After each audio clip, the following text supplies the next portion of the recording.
and so began my life among humans. Was it as I had expected?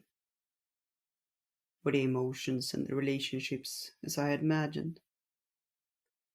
Over those first few days, I came to appreciate that nothing could have prepared me for it, just as I had thought.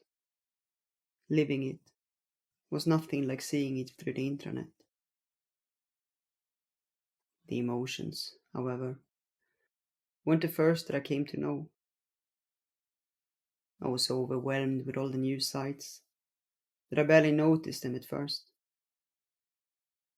I acquainted myself with the flat, the street outside, and the grocery store, and Mona and Gina helped me understand their world, pointing out things I didn't seem to understand.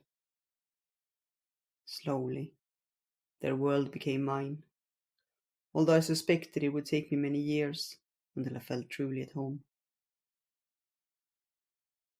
It was only then that I could concentrate on the feelings. They were the reason I had come down in the first place.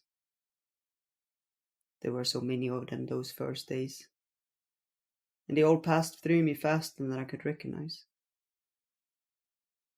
I did my best to try to identify them, thinking that if I did, I could compare them to the images I'd seen in the intranet and understand them better.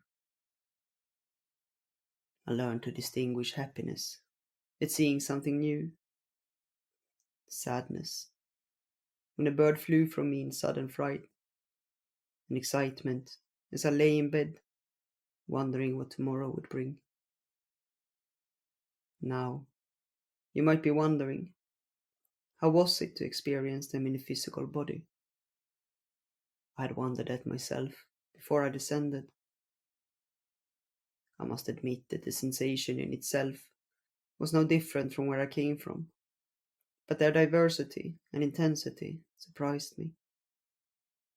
In those first days, I understood the words whirlwind of emotions, a phrase I'd heard so many times, but its meaning had always eluded me. I could barely keep up with them all, but I thoroughly enjoyed every moment. It was only on my fifth day that the relationship started to come to my attention. I had, of course, a bond with Mona and Gina already, just as I had one with everyone I met, however fleeting. You might think that to be a strange thing to say, but remember that I always considered every encounter to be a moment of connection.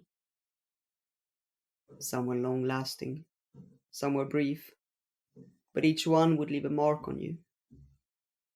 At least, that's what I had imagined from the intranet.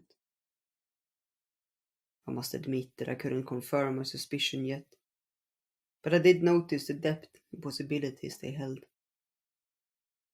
The greeting in the grocery store, seeing two people holding hands, and a hug between what I imagined being two friends. It was as I had imagined, only more profound. I still longed to experience them, but I knew I had to take my time. After all, I wouldn't go away anytime soon.